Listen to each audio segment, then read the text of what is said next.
Mangwana ni malelepo vukenjani class. Welcome to Africa Good Morning, your portal into Africa's potent stories. From Donald Trump's controversial call for possible U.S. military action in Nigeria to Tanzania's turbulent election aftermath under President Samia Suluhu Hassan, today's episode dives deep into power, protest, and resilience across the continent. We examine SADC's rare rebuke of Tanzania's polls, Cameroon's opposition crisis, and the humanitarian horror unfolding again in Sudan's Darfur. We also spotlight innovation in South Africa, where technology meets activism, and explore Africa's economic and cultural frontiers through the IFC's new investment strategy and Ghana's global stand for Kente. Don't miss Talent Gore's Zimbabwe report with this week's biggest headlines from current affairs to sport. This is Africa Good Morning. Watch us on DSTV 25, GoTV 25, ntv-africa.my.na, and NTV Africa on YouTube. That's Africa with a K. My name is Ashwin Bedi. Top story shortly. Life is unpredictable, and one needs to be protected against any eventuality. Get Santam legal access from as little as $50 Namibian a month for when you find yourself in need of legal representation due to civil cases, criminal prosecution, and family matters such as divorce, child maintenance, and custody. It also covers labor disputes, disciplinary hearings, and unfair dismissal or retrenchment. With Santam Legal Access, you'll receive free legal advice on almost every legal aspect, whether the specific matter is covered by your policy or not. For true peace of mind and legal protection when you need it most, call us on 061-292-8000. Santam. This is freedom.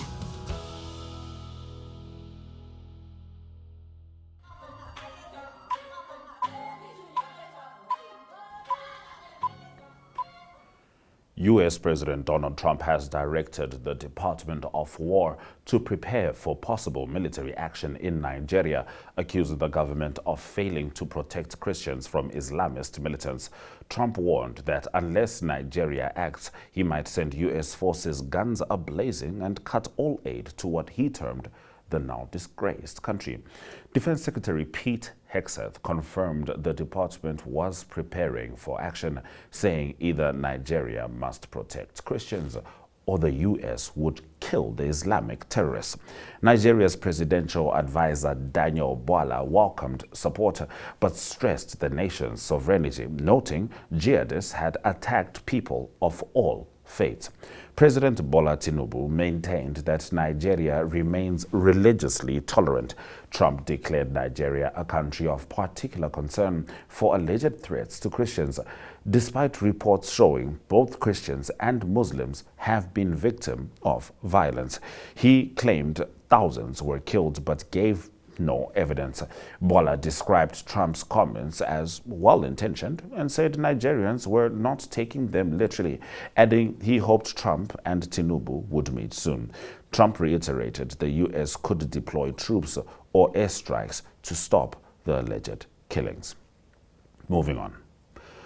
Tanzanian President Samia Suluhu Hassan has been sworn in for a second term under heavy security following an election marked by violence and opposition rejection. Declared winner with 98% of the vote, her rivals were either jailed or disqualified. The inauguration, closed to the public but aired on state TV, took place at a military ground in Dodoma. Reports indicate hundreds killed and many missing during unrest amid a nationwide internet blackout. Samia thanked the Electoral Commission for its efficiency and lamented the loss of lives. Police blamed foreign nationals for the violence as Kenyans were reported missing. International leaders, including Pope Leo, the EU's Kaja Kallas, and UN Secretary-General Antonio Guterres, voiced concern. The ruling CCM party retained dominance. Opposition leaders Tundu Lissu and Luhaga Mpina were barred. Amnesty had warned of repression before the vote, which officials insisted was free and fair.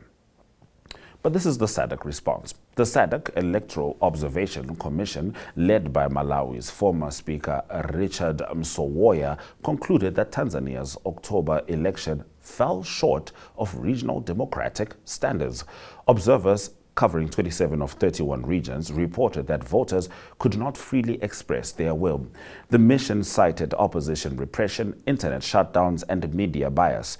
Major rivals like Tundu Lissu were detained or disqualified, rallies banned, and ballot boxes allegedly pre-filled in opposition areas. SADC noted President Samia Suluhu Hassan's victory and an 87% turnout raised serious questions. Tanzania's constitution bars courts from hearing presidential challenges, violating SADC principles. Observers faced harassment and some passports were seized. The mission urged calm, warning against violence, and called for an independent audit of the results. It plans a final report after the inauguration and said SADC heads of state could decide in 2026 whether to impose restrictions or reforms. This marks only the second time SADC has openly deemed a member election below its own standards. Due to internet restrictions, most Tanzanians are learning of the verdict from smuggled documents or foreign broadcasts. However, as of this morning, the internet has been open.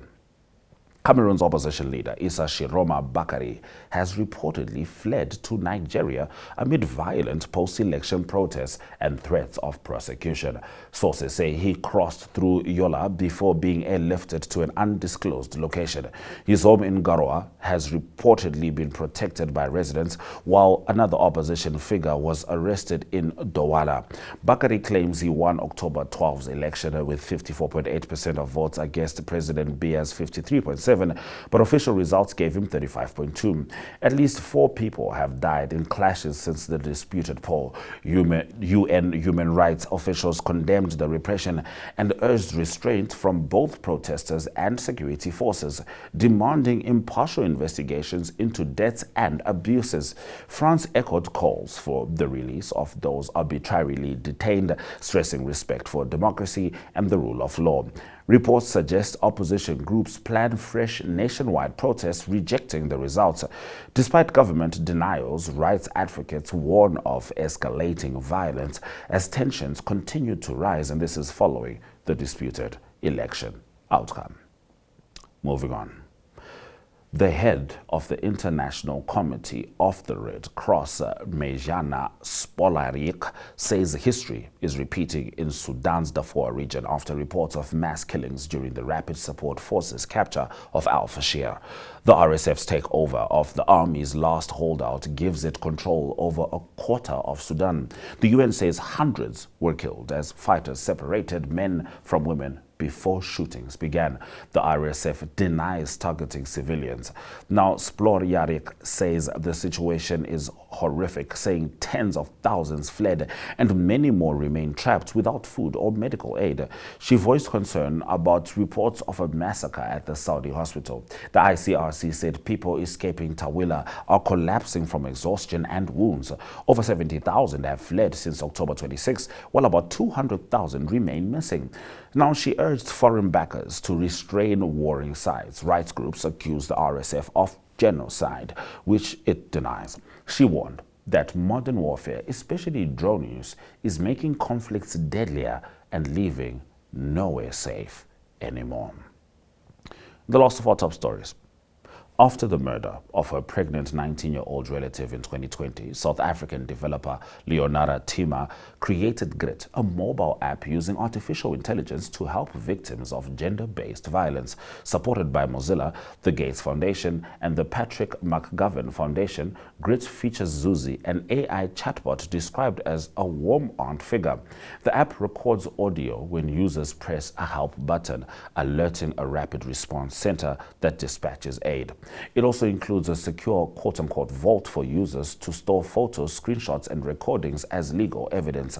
Leonora's team interviewed over 800 Cape Town residents about barriers to reporting abuse and found many mistrusted police or faced defamation threats for posting online.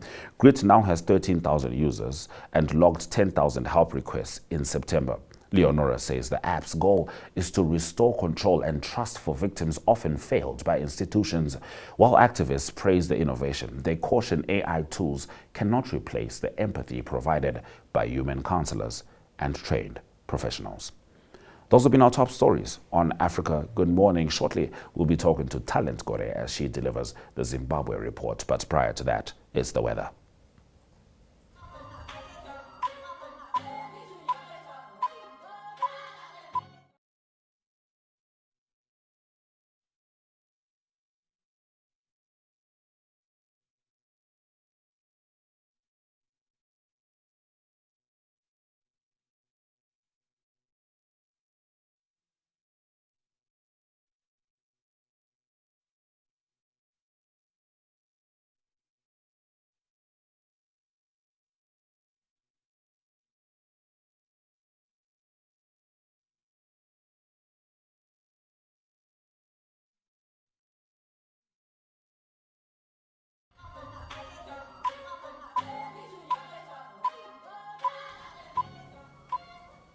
All right, it's time for us to talk to Talent Gore as she delivers the Zimbabwe report. Talent, what can I say?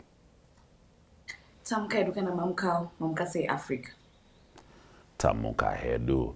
Now, Walter Magaya, an alleged prophet, has been arrested on rape and fraud charges, and I understand he is the founder of Prophetic Healing and Deliverance Ministries. Yes, the founder of the Prophetic Healing and Deliverance Ministries, PhD, Walter Magaya, was arrested on Saturday on rape and fraud charges, the police has said. The 41-year-old self-styled prophet was seized from his church offices in Harare by a team of detectives who arrived in several unmarked vehicles. Police spokesperson Commissioner Ponyati said the Zimbabwe police confirms the arrest of church leader Walter Magaya in connection with several reports of rape and fraud. The suspect was arrested on Saturday. Rape allegations have long stalked Magaya after several female members of his church reported to the Gender Commission when it launched its own investigations into the rape allegations, but the findings were never publicly shared. His church alleged a history of abuse, but police have never acted. There have been reports in his church of people who came forward citing rape allegations, but nothing had ever been done. But so he was arrested on Saturday, and yesterday he went to court, and the magistrate who was presiding over the case refused to grant him bail. He's also being charged with his wife. His wife is being charged with fraud allegations. Apparently, the couple duped people from the church monies which are totaling to approximately 50,000 USD. They were saying that they are selling stands, so they collected money from their church members, but the church members, they never got those stands, so they were arrested. And yesterday the magistrate refused to give them bail, so they are going to be back in court again today. Yesterday they were remanded on custody. So they're going to be back in court again today, where the magistrate will also hear, because the defense is actually fighting for them to be granted bail. So they're going to be in court again today for bail hearing. All right, Talent, we'll certainly be looking forward to an update on that story. But let's head into something economic. Carlsberg has partnered with Varun Beverages to enter the Zimbabwe beer market. Yes, Zimbabwe, sorry, Finnish beer giant Carlsberg is entering the Zimbabwean market through a partnership with Beverages Zimbabwe, the local bottler of Pepsi products, in a move set to make the country a hub for beer exports. Beverages Zimbabwe, a subsidiary of India's Varun Beverages Limited, has signed a landmark sales and distribution agreement with Carlsberg for the African market, with Zimbabwe leading the first phase of the rollout. Varun Beverages Zimbabwe CEO said the deal marks the first in a broader strategy that will see local beer production under the Carlsberg brand. The partnership will initially focus on importing and distributing Carlsberg beers before moving to local production, a shift expected to boost industrial capacity and create new jobs in the beverages sector.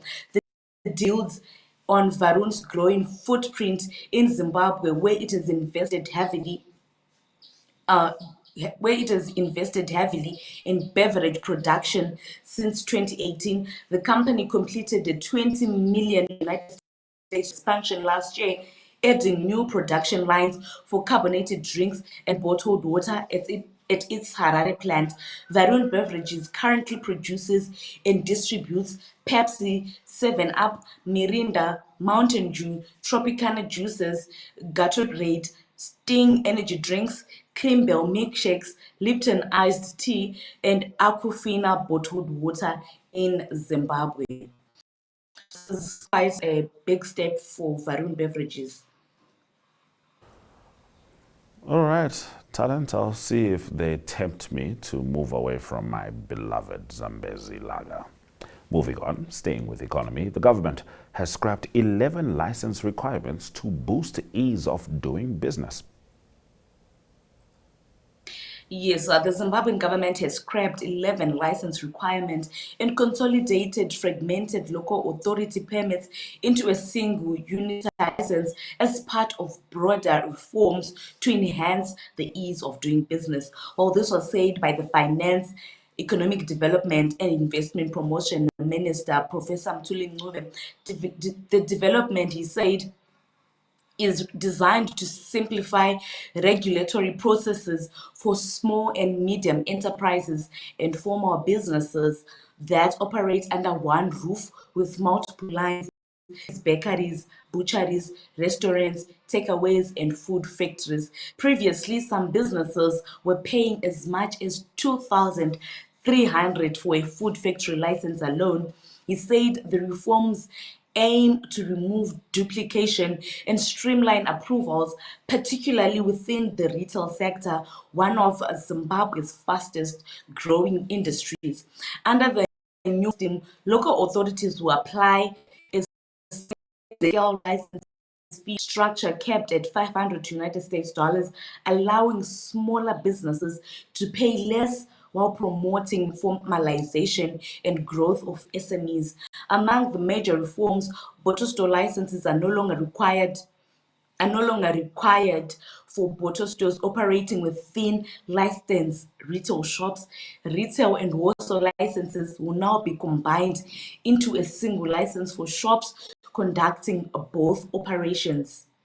So this is quite a step when it comes to small and medium enterprises in Zimbabwe, because you find out that those small and medium enterprises, if they had different kinds of businesses operating in their shops, they were required to have one license for each. For example, if they had a bakery, if they had a restaurant, if they had a bottle store, they were required to have a license for each of those businesses. So right now they'll just be required to have one license, which is going to promote the small and medium enterprises sector. So this is a good thing when it comes to those within that line of business. All right, Talent, it seems like the money is paying off with regards to Scotland FC, because they made history with their first PSL title in their debut season in the Zimbabwe Premier League.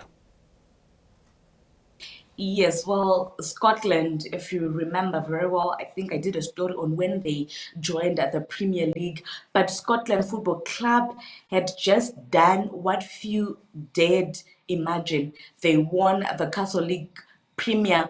The Castle Lager Premier Soccer League title in their very first season. Their 5-1 United at Ascot Stadium on Sunday not only sealed the championship with 2 games to spare, but also carved their name into Zimbabwean football folklore. The storm that broke moments after full time only seemed to bless the scene. Founded barely 2 years ago in Maputo, Scotland came into the league turbocharged with their owner, Scott Sakukanya's millions. Sakukanya brought out his checkbook and signed seasoned names such as Kama Billiard, Peter Knowledge Musona, and Ronald Pfumvudzai, who were molded by Niraya's discipline. Was the coach disciplined touchline presence as they hunted down early season pace setters Moors and later Zimbabwe. From a township dream to the summit of Zimbabwean football, Scotland's rise has been swift, improbable, and now undeniable. Even though the owner of the football club is a ZANU-PF member of parliament for Mavuku, Scotland, Scott Sapukanya, some have alleged that there have been allegations of rigging within the football space. Some are saying that Scott Sakupkanya used his money to ensure that he wins the Premier League title. But right now, no one has doubted that they have made history as the first football club which came just 2 years ago, which has won the league title. So it is it is something that is big for the team itself, as it has made history to remain in Zimbabwean football folklore for quite a long time. I hear you, Talent, and I'm not sure if you had mentioned it, but let's not forget Black Rhinos FC, which also managed the same feat, but with less money. Thank you very much for joining us on Africa Good Morning. You're welcome, and thank you very much for having me. It's always good having Talent Gore break down the latest news stemming from the next door neighbors, Zimbabwe. We're going to take a quick break before we continue into economic news.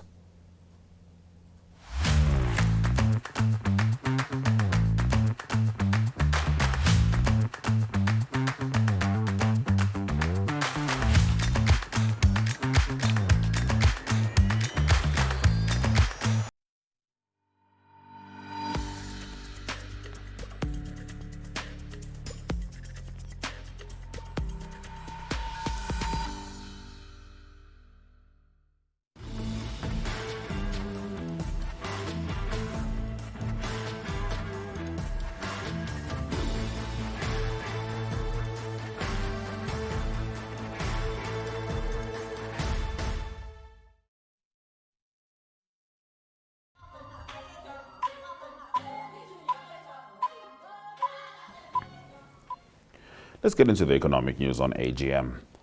World Bank arm expands local currency lending across Africa. Yes, this is the International Finance Corporation, IFC, the private investment arm of the World Bank, expanding its local currency lending and direct investments in African companies to help projects reach the size needed to attract global investors. Speaking at the Africa Financial Summit in Casablanca, IFC Managing Director Maktar Diop said major investors prefer large-scale projects, noting that when we have assets of less than $1 billion, it doesn't interest them. Diop emphasized that deeper market integration and interoperable stock exchanges could mobilize savings and attract long-term investment. With developed nations cutting aid and concessional financing tightening, developing economies are seeking more private capital.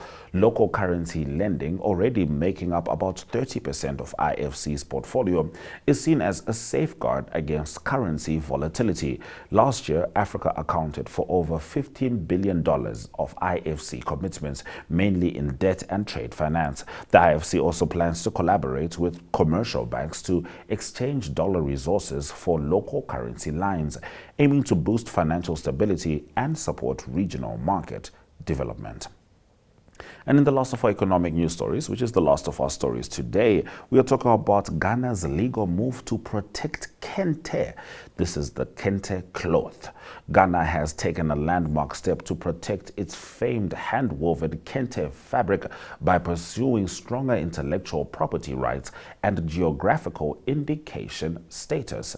This bold decision has sparked global debate about cultural ownership in fashion, where African motifs have long influenced major designers without acknowledgement or benefit to their origins. Kente, renowned for its bold patterns and symbolism, was listed by UNESCO in December 2024 as part of humanity's intangible cultural heritage. The new claim aims to ensure that all commercial uses abroad recognize its Ghanaian origin and potentially pay royalties to local weavers. If successful, it could become Africa's first textile with broad international protection under WIPO and WTO frameworks. Ghana's move challenges fashion houses to adopt ethical sourcing and co-branding practices similar to those protecting champagne. And while some fear it may stifle creativity, others hail it as long overdue justice. The initiative could inspire other African nations to protect cultural crafts like Aso, Oke, Adire, and the Maasai beadwork. Those have been our stories on Africa. Good morning. Thank you very much for joining us on ntvafrica.my.na, DSTV 285, GoTV 25, and NTV Africa on YouTube. That's Africa with a K. We'll be back tomorrow with updates from Botswana and, of course, the latest headlines from broader Africa. From me, Ashwin Berry, and the Africa Good Morning team, have a wonderful day. Soraja Kanaka.